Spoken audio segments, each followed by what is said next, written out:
ચાલો વિદ્યાર્થી મિત્રો, ચેપ્ટર નંબર 11ના સૂત્રની ચર્ચા કરીએ. પહેલાં ચેપ્ટર નંબર 11 છે તમારું ઉષ્મા વહન, ઉષ્મા પ્રસરણ.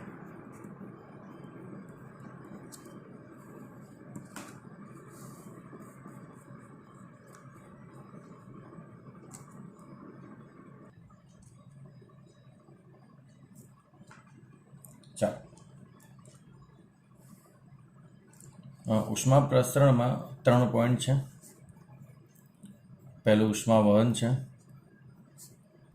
ઉષ્મા વહન મેક્સિમમ ઘન પદાર્થોમાં જ થાય.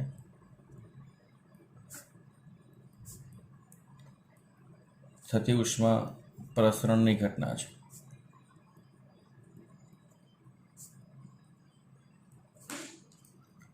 બીજો પોઈન્ટ છે ઉષ્માનયન.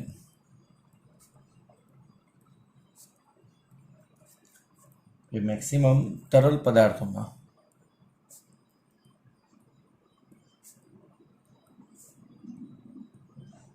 થતી ઉષ્મા પ્રસરણની ઘટના છે.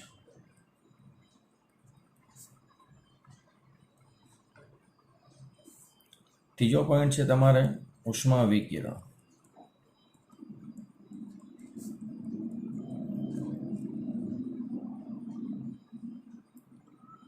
ઉષ્મા વિકિરણમાં ઉષ્મા પ્રસરણ માટે માધ્યમની જરૂર પડતી નથી.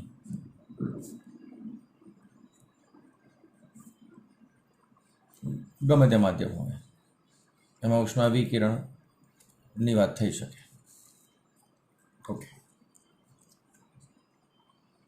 પહેલો પોઈન્ટ છે આપણે ઉષ્મા વહનથી શરૂઆત સમજીએ. ઘન પદાર્થોમાં ઉષ્મા વહન. તો ઘન પદાર્થોમાં ઉષ્મા વહનમાં પહેલો ટોપિક તમારી પાસે કોઈ લંબઘન છે. આ લંબઘનની અંદર ઉષ્માનું વહન જે થઈ રહ્યું છે અને એના વડે જે ઉષ્માનો પ્રવાહ રચાય છે એનો એક ટોપિકની ચર્ચા કરીએ.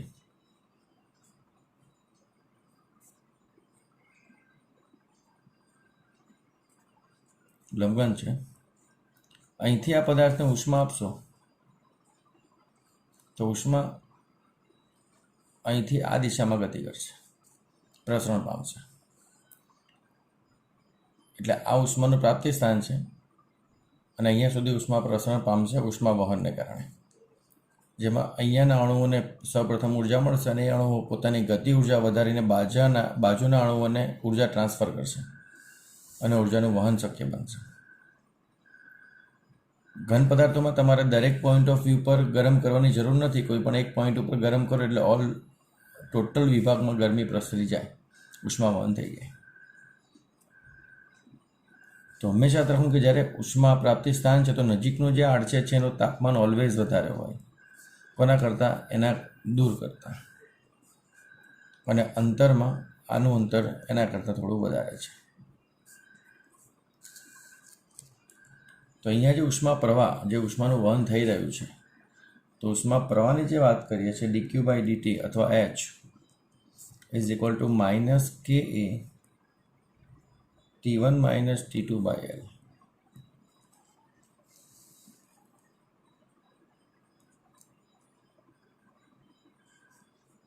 Ready? dq/dt is equal to h is equal to -k delta T/delta x. આ જે પોઈન્ટ છે એને આપણે ઉષ્મા ને અનુલક્ષીને તાપમાન પ્રચલન કહીશું. તાપમાન પ્રચલન એટલે રાશિ ભાગ્યા અંતર, એટલે તાપમાન પ્રચલનની વાત થાય. કોઈ પણ રાશિના પ્રચલનની વાત કરવી હોય તો રાશિ ભાગ્યા અંતર. આપણી પાસે તાપમાન ભાગ્યા અંતર છે એટલે તાપમાન પ્રચલન.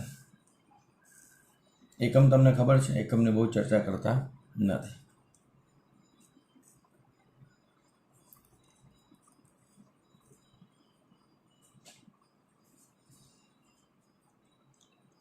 આજે dq/dt is equal two h.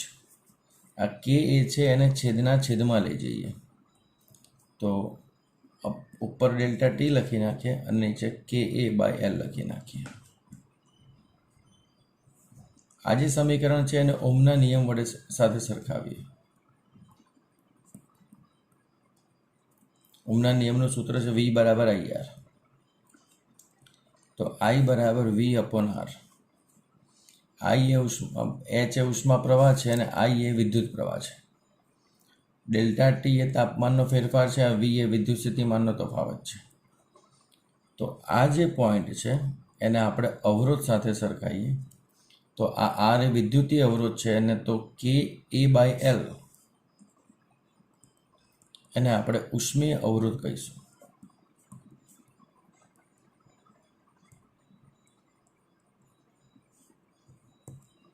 કે એ બાય એલ ઉષ્મીય અવરોધ.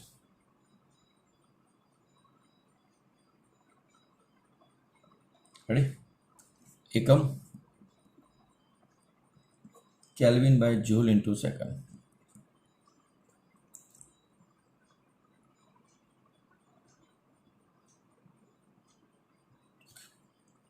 બીજું એક કન્વર્ઝન છે 1 calorie is equal to 4.186 joule.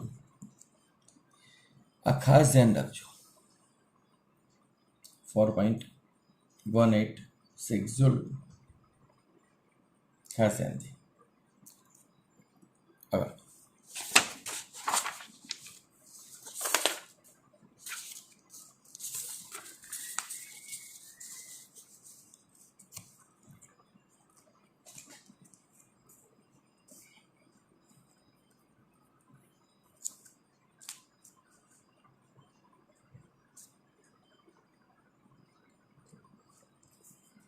ચોસલામાં અથવા લંબઘનમાં અથવા ઘન પદાર્થમાં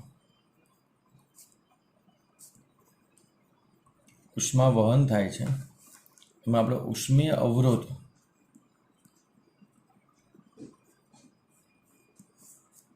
ના આકૃતિ પ્રમાણે બે જોડાણ લઈશું, શ્રેણી જોડાણ અને સમાંતર જોડાણ.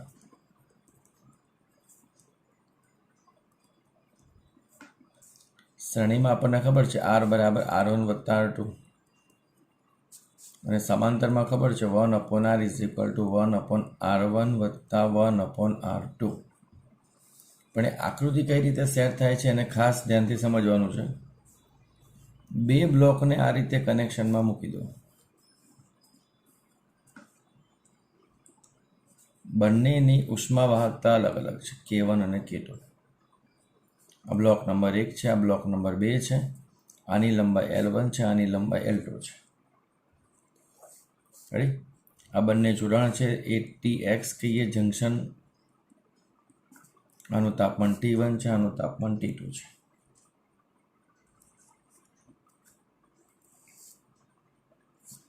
અહીંયા T1 નું તાપમાન વધારે છે T2 કરતાં. T1 વાળો ભાગ એ ગરમ ભાગ છે અને આ ભાગ એ ઠંડો ભાગ છે. એટલે ઉષ્મા વહન આપણે આ રીતે સમજીશું.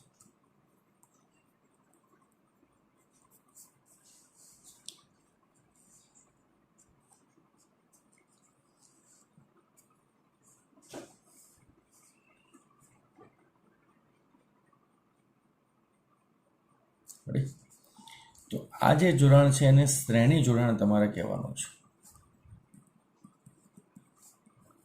આ પ્રકારના જોડાણને શું કહેવાનું? શ્રેણી જોડાણ. અને એના સમતુલ્ય ઉષ્મીય અવરોધનું સૂત્ર છે પહેલાનો ઉષ્મીય અવરોધ વત્તા બીજાનો ઉષ્મીય અવરોધ.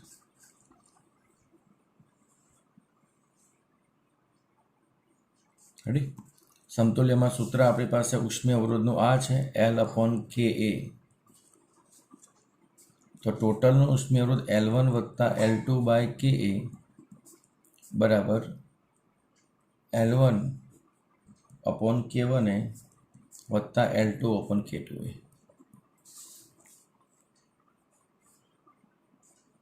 તો આ સમતુલ્ય જોડાણનું સૂત્ર આપણને જે મળે છે શ્રેણી જોડાણનું, એને સૂત્ર કરતાં બનાવો સાદરૂપ આપીને તે જવાબ આવો મળશે L1 વત્તા L2 by L1 by K1 વત્તા L2 બાય K2. જો L1 અને L2 સમાન હોય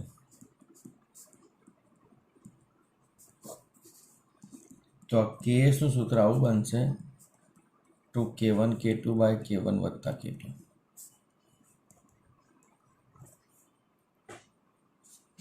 શ્રેણી જોડાણ માટે આ રીતે એકથી વધારે ચોસલા આપ્યા હોય તો અહીંયા લંબાઈમાં વધારો કરતો જવાનો અને અહીંયા L બાય કે L બાય કેમાં વધારો કરતો જવાનો. જેટલા ચોસલા આપેલા હોય એ પ્રમાણે તમારે સેટ કરવાનું થાય. ઓકે, શ્રેણી જોડાણમાં આ રીતે સૂત્ર યાદ રાખવાનું છે અને શ્રેણી જોડાણની ફિગર તમારે આ રીતે જંકશન કરવાનું છે. હવે બે ચોસલાને આવી રીતે ગોઠવેલા હોય, બાજુમાં નહીં, હવે ઉપર નીચે. આ બાજુનું તાપમાન T1 છે અને આ બાજુનું તાપમાન T2 છે. આની ઉષ્માવાહકતા K1 છે, આની ઉષ્માવાહકતા K2 છે. તો આનો સમતુલ્ય અવરોધ R of H is equal to 1/RH1 વત્તા 1/RH2.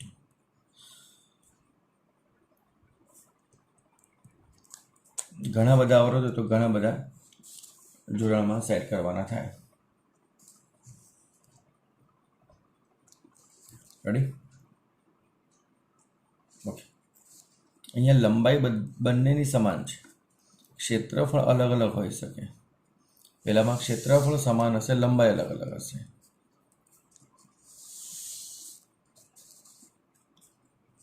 રેડી? તો આના સૂત્રમાં લખીએ L/K, તો 1/L/K એટલે આ રીતે L/K લખીએ. ક્ષેત્રફળમાં સરવાળો 1/L/K1 A1 વત્તા 1/L/K2 A2.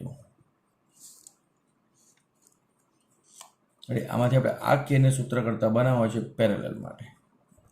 તો K of P સાદરૂપ આપીને ચેક કરો તો સાદરૂપ તમને આવું મળશે K1 A1 વત્તા K2 A2 by A1 A2.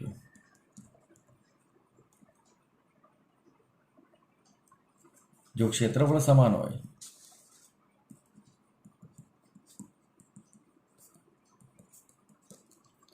તો KP બરાબર K1 વત્તા K2 બાય 2 થાય. વેરી મોસ્ટ આઈએમપી સૂત્ર આ બે છે. શ્રેણી જોડાણમાં ગુણાકાર ભાગ્યા સરવાળો ઇન્ટુ 2 અને સમાંતરમાં સરવાળો ભાગ્યા 2. સમાંતરમાં સરવાળો ભાગ્યા 2. ખાસ ધ્યાનથી આ ટોપિક આખો વેરી મોસ્ટ આઈએમપી છે દાખલા ગણવા માટે.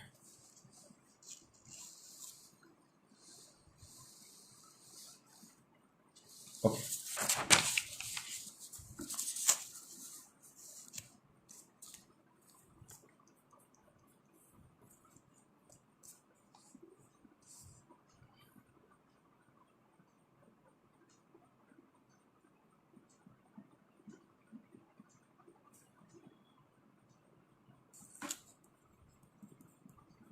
હવે શ્રેણી અને સમાંતર માટે ઉષ્મા પ્રવાહ. આપણે પેલી ઉષ્મીય અવરોધની વાત કરીએ, આપણે ઉષ્મા પ્રવાહની વાત કરીએ.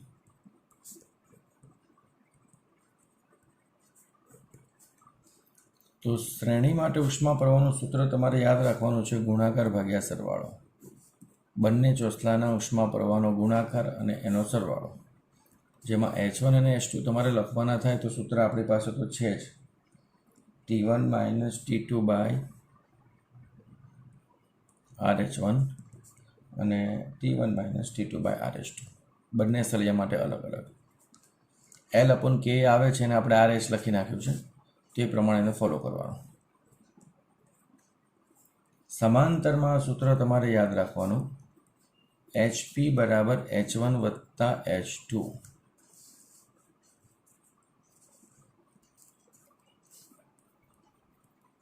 એક અદ્ભુત શોર્ટકટ, સ્થાયી અવસ્થા શબ્દ લખેલો હોય, જંકશનનું તાપમાન, જ્યારે બે ચોસલા જોડેલા હોય તો આ તાપમાન T1 હોય અને આ તાપમાન T2 હોય અને આપણે TX મેળવવાનું છે જંકશનનું તાપમાન. તો જંકશનના તાપમાન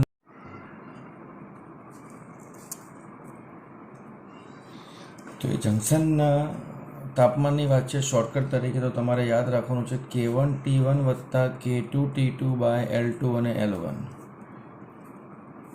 ભાગ્યા K1/L1 વત્તા K2 બાય L2. આ શોર્ટકટથી તમને જંક્શનનું તાપમાન ઓટોમેટિક મળી જશે. આ શોર્ટકટથી જંક્શનનું તાપમાન ઓટોમેટિક મળી જશે.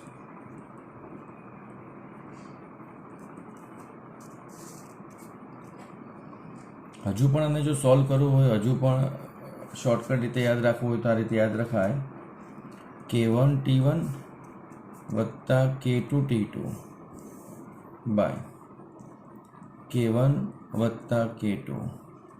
હવે એલને લખવાના સ્થાન ખાસ ધ્યાનથી 1 1 છે તો અહીંયા 2 લખો, 2 2 છે તો 1 લખો, 1 1 છે તો 2 લખો અને 2 2 છે તો 1 લખો. જંક્શનનું તાપમાન ખૂબ જ ધ્યાનથી યાદ રાખવાનું છે. આ સૂત્ર શોર્ટકટ અહીંથી મળી શકે છે. એક પોઈન્ટ આ છે. રેડી? બીજો પોઈન્ટ છે આપણી પાસે તળાવ, કે સરોવરની સપાટી પર x જેટલી જાડાઈ નો બરફનું સ્તર બનવા માટે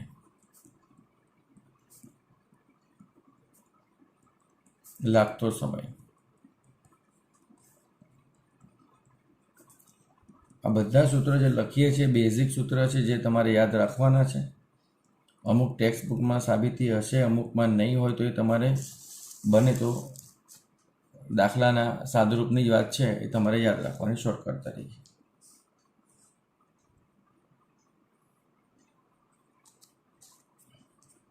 રેડી? અને જો બરફની જાડાઈ વધતી હોય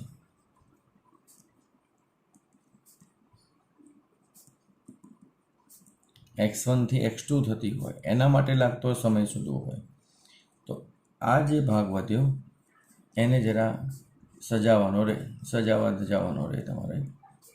એને લખવાનો તમારે x2² માઇનસ x1². એને તમારે આ રીતે લખી શકાય. રેડી?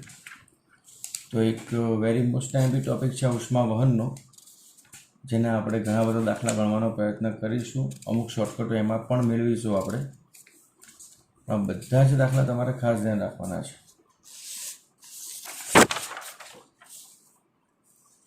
રેડી? ખાસ ધ્યાન.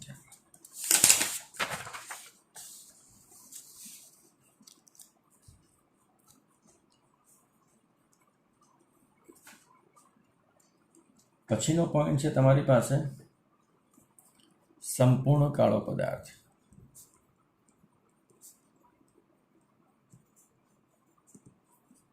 સંપૂર્ણ કાળો પદાર્થ એટલે મેક્સિમમ ઉર્જાનું શોષણ કરતો પદાર્થ.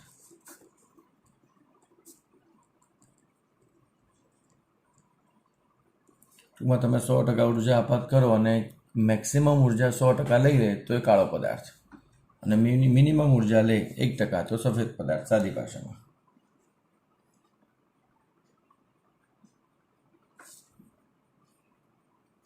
એમાં પહેલી વ્યાખ્યા છે શોષકતા. શોષકતા એટલે એબ્ઝોર્પ્ટિવિટી એ કહેવાય. તો એનું સૂત્ર છે શોષાતી વિકિરણ ઉર્જા ભાગ્યા આપાત થતી વિકિરણ ઉર્જા.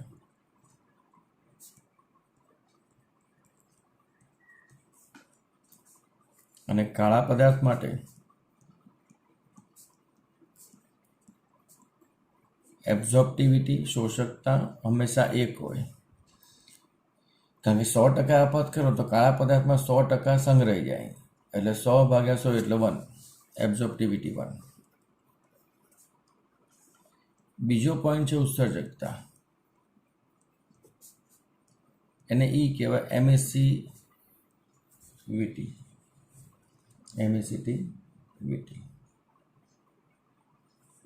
તો એ ઈ માટે સપાટીનો કુલ ઉત્સર્જન પાવર.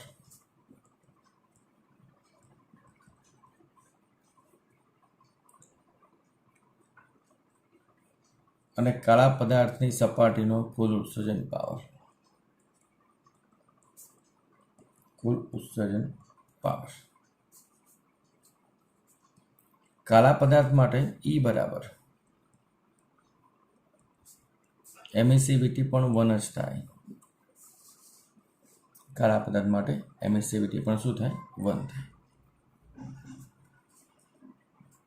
આગળ બીજો પોઈન્ટ છે કિર્ચોફનો નિયમ. કિર્ચોફનો નિયમ એવું કહે છે કોઈ પણ સપાટી માટે શોષકતા અને ઉત્સર્જકતા હંમેશા 1 હોય છે. જે પદાર્થ સારા શોષક હોય એ જ પદાર્થ સારા ઉત્સર્જક હોય.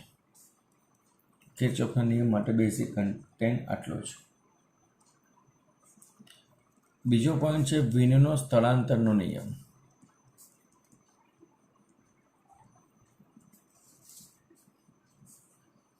એના માટેનું સૂત્ર છે કોઈ પણ પદાર્થને ગરમ કરો છો તો એમાંથી ઉત્સર્જાતી મેક્સિમમ તરંગ લંબાઈ λm = 1/λT. મહત્તમ તીવ્રતા તાપમાનના વ્યસ્ત પ્રમાણમાં હોય છે. ચલન દૂર કરો એટલે કોઈ અચળાંક લખવો પડે. અચળાંકને આપણે વિનનો અચળાંક કહીશું. એની કિંમત આપણે યાદ રાખીશું 0.29.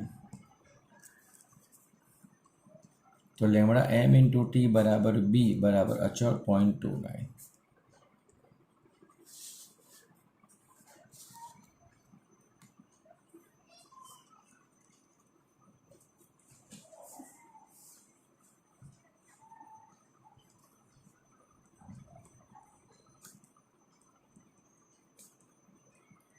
સ્ટીફન બોલ્ટ્ઝમેનનો નિયમ. કોઈપણ સપાટીમાંથી એકમ ક્ષેત્રફળ દીઠ ઉત્સર્જાતી વિકિરણ ઉર્જા એટલે કે કુલ ઉત્સર્જન પાવર એ તાપમાનના ચતુર્થ ઘાતના સમપ્રમાણમાં હોય. ચલન દૂર કરો એટલે આ રીતે અચળાંક લખીને સેટ કરવાનું છે. એકમ ક્ષેત્રફળ દીઠ એકમ સમય માટે ઉત્સર્જાતી વિકિરણ ઉર્જા એટલે કુલ ઉત્સર્જન પાવર. રેડી? એના પરથી ઉષ્મા પ્રવાહ dQ/dt એ સિગ્મા T⁴ - Ts⁴. T એ પદાર્થની સપાટીનું તાપમાન છે અને Ts એ પરિસર એટલે કે તંત્રની સપાટીનું તાપમાન છે. જે કંઈ તાપમાન ટ્રાન્સફર થાય છે, તાપમાનની આપલે થાય છે, ઉષ્માની આપલે થાય છે, એની વાત છે.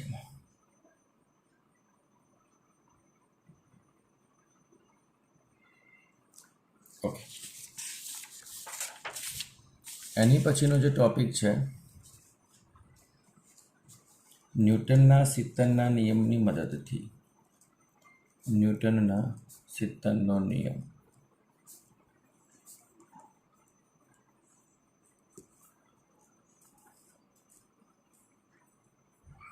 એના માટે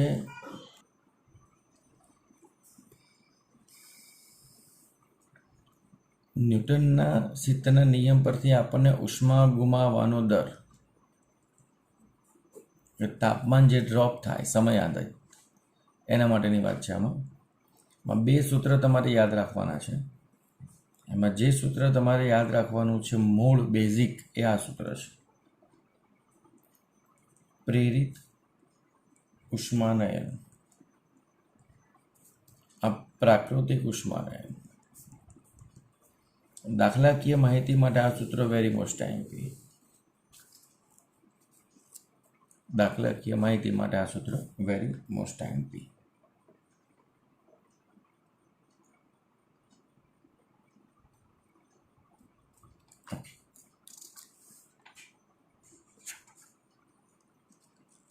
આ હતા તમારા ચેપ્ટર નંબર 11ના બેઝિક સૂત્ર. ચેપ્ટર છે નાનું, સૂત્ર પણ ઓછા છે, પણ તમારે ખાસ ધ્યાન રાખવાના છે સૂત્રને કેવી રીતે આપણે કન્ટેન્ટ વાઇઝ એપ્લાય કરવાના છે. રેડી? તો આને પછી એના દાખલાની ગણતરી કરીશું આપણે. ચાલો.